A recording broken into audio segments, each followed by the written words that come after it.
Aujourd'hui, j'ai essayé de donner le meilleur de moi-même. L'équipe a essayé de donner le meilleur d'elle-même. Et on a essayé de suivre à la lettre les consignes du coach. Et ça nous a souri et on a gagné le match 3-1.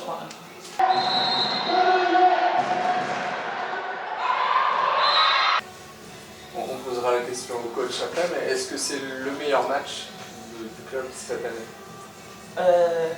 Oui, parce que c'est le premier match de 2016, donc c'est le meilleur. C'est vrai. Bonne réponse.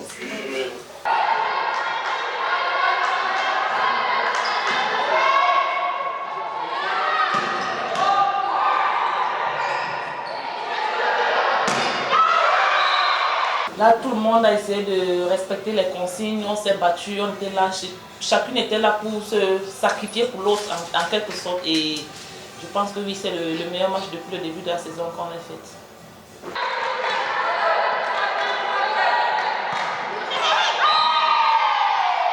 Une victoire comme celle-ci, ça fait toujours du bien au mental parce qu'on est arrivé à un niveau où on se posait tellement de questions parce qu'on avait enchaîné tellement de défaites. Et là, cette victoire, je pense que ce sera la clé pour les victoires, pour les prochains matchs, je pense.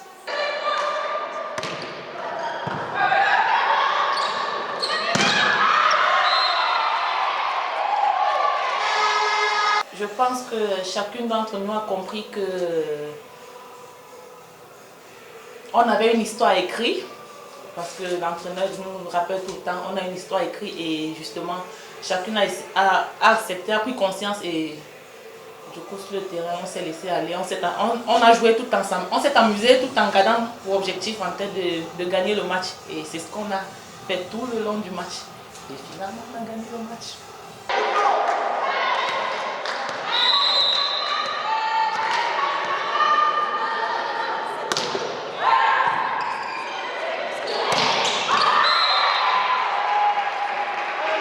Nous, on fait match par match.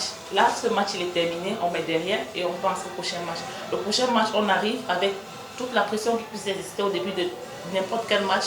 On se dit non, c'est un match comme un autre et il faut être à fond. Et on sera à fond samedi. Il est particulier quand même. Oui, il est très particulier parce que ce sera la une pour nous. On va jouer à la Maison des Sports devant près de 5000 spectateurs et là, ça sera une autre pression supplémentaire. Donc, il va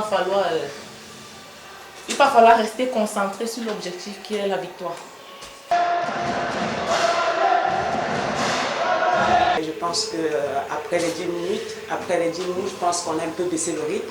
Et l'adversaire, on a commencé déjà avec 2 fautes, 2 blocs. On s'est fait bloquer 2 fois et ça a mis l'adversaire en confiance. Mais je pense qu'on n'est pas resté sur ce set parce qu'on s'est donné à fond.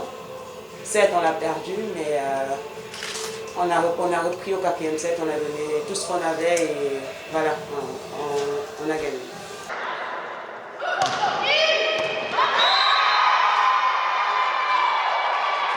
On a baissé le rythme, on s'est dit voilà, on a pris 2 sets, ça va être un peu facile, mais Nantes, elles sont venues et elles ont commencé, elles étaient agressives au service.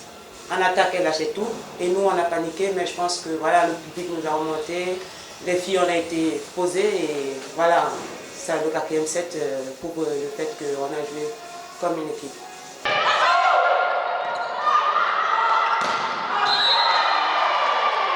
Je remarque à chaque fois pendant le jeu, vous parlez tout le temps. Qu'est-ce que vous dites? On essaye de motiver, d'amener l'équipe au plus haut. C'est difficile quand on fait des fautes, mais si on ne parle pas, ça ne peut pas marcher. Donc, chaque fois qu'on va motiver nos coéquipiers, on réussit à faire de bonnes choses. Donc, c'est pour ça qu'à chaque fois, il faut tout le temps parler, il faut communiquer, même si ça paraît évident, il faut tout le temps communiquer.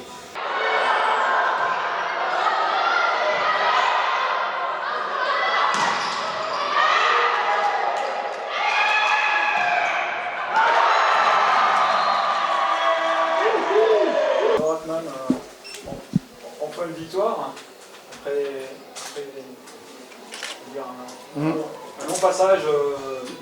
Oui, mais moi je comptabilise pas 6 défaites. Hein. Le match de Nancy, pour moi, c'était une victoire parce qu'on était très amoindris. On a fait un gros match là-bas qu'on aurait pu remporter avec un système de jeu avec 2 joueuses qui nous manquaient. Et on réussit à faire un 3-2. Donc moi je l'ai comptabilisé dans les victoires, hein, Nancy. Après c'est sûr qu'on a marqué un point et on a empêché Nancy surtout de faire un écart un peu plus important en nous mettant 3 points ce jour-là.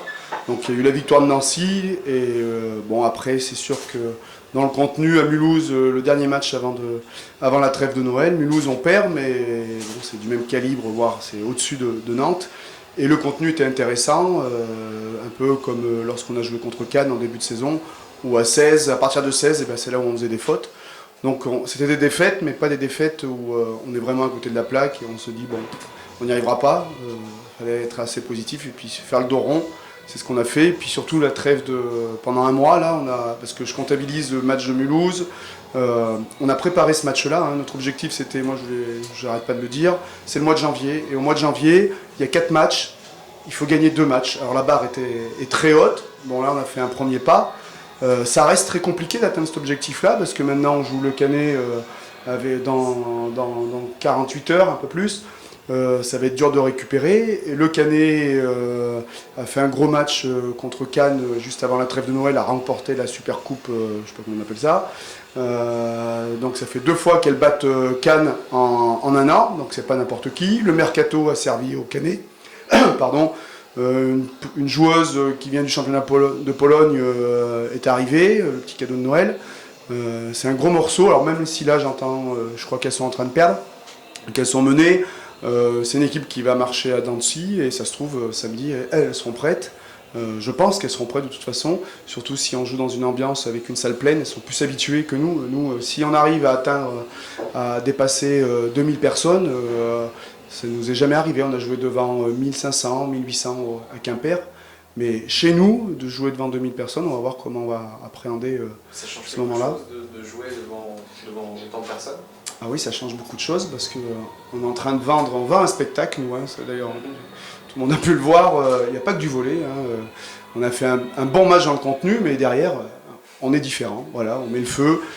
C'est ce que je leur dis, vous n'êtes pas là pour être championne de France, ou vous êtes là pour écrire l'histoire, j'arrête pas de le répéter, Steph l'a rappelé, c'est une équipe africaine et française. Donc nous, le résultat, même si tout le monde nous met la pression, à moi le premier, il faut se maintenir, non, on continue notre projet, on reste, il y a 2 objectifs, il y a le sportif, mais aussi le côté humain. Donc là, j'espère qu'il y aura le déclic pour terminer la saison. On a marqué 5 points cette semaine. On a récupéré 2 points de la DNCG et on marque 3 points. En 48 heures, 5 points. Donc moi je prends. Hein, c'est avec le budget qu'on a, les bâtons dans les roues qu'on a, et ben on essaye de nous tuer. Moi je le dis clairement, on essaye un peu de nous enfoncer et on avance. Et on avance. Et je pense que c'est pas fini. Même s'il va y avoir un accident sportif, le projet du club, il existe et on va l'atteindre. Ensuite, une victoire contre Nantes, ça sert à rien. Si après on perd contre Istres, qu'on perd contre Nancy quand on va les recevoir, il y a 2 matchs cruciaux qui vont se jouer jusqu'à la fin de la saison. C'est la réception de Istres et la réception de Nancy. Et entre-temps, il faut marquer des points. Voilà. Donc là, on a marqué 3 points, mais ça ne nous empêche pas, c'est un petit joker, mais ça ne nous empêche pas de lâcher l'objectif. Il va falloir battre Istres et Nancy.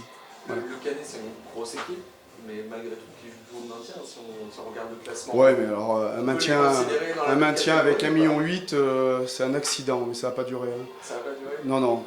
Moi, je prédis, même si là, c'est bizarre qu'elles aient perdu. Si elles perdent contre Terville, c'est curieux. Mais je prédis le Canet au moins en demi-finale du championnat. Et je souhaite bonne chance à l'équipe qui va rencontrer en quart de finale le Canet, parce qu'elles seront pas elles finiront dans les 8 premiers. Donc elles feront les playoffs. Si elles finissent 8e, je souhaite bonne chance au premier.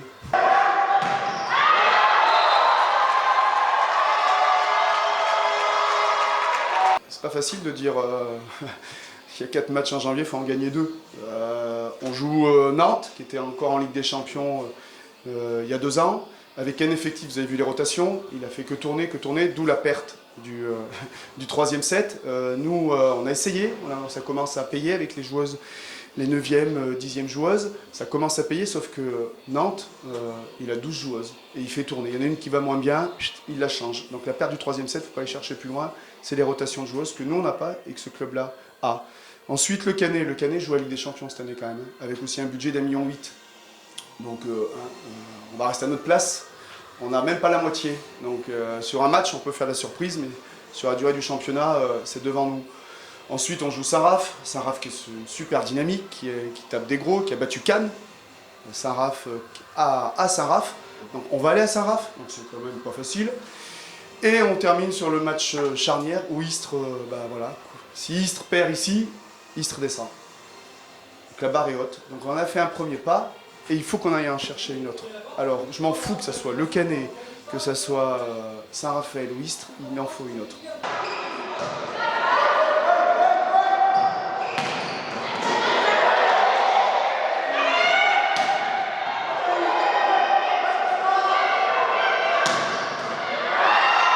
Moi, en tout cas, j'entends beaucoup parler de cet événement. La communication est très bonne, ils ont fait un super boulot, que ce soit les salariés ou les bénévoles.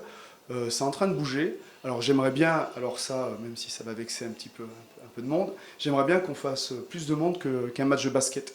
Voilà, montrer que le sport féminin a sa place à Clermont-Ferrand et qu'on est capable sur un événement, de dépasser le basket. J'ai rien contre le basket, plus être club de haut niveau, mieux c'est pour la région. Voilà, le club. Voilà.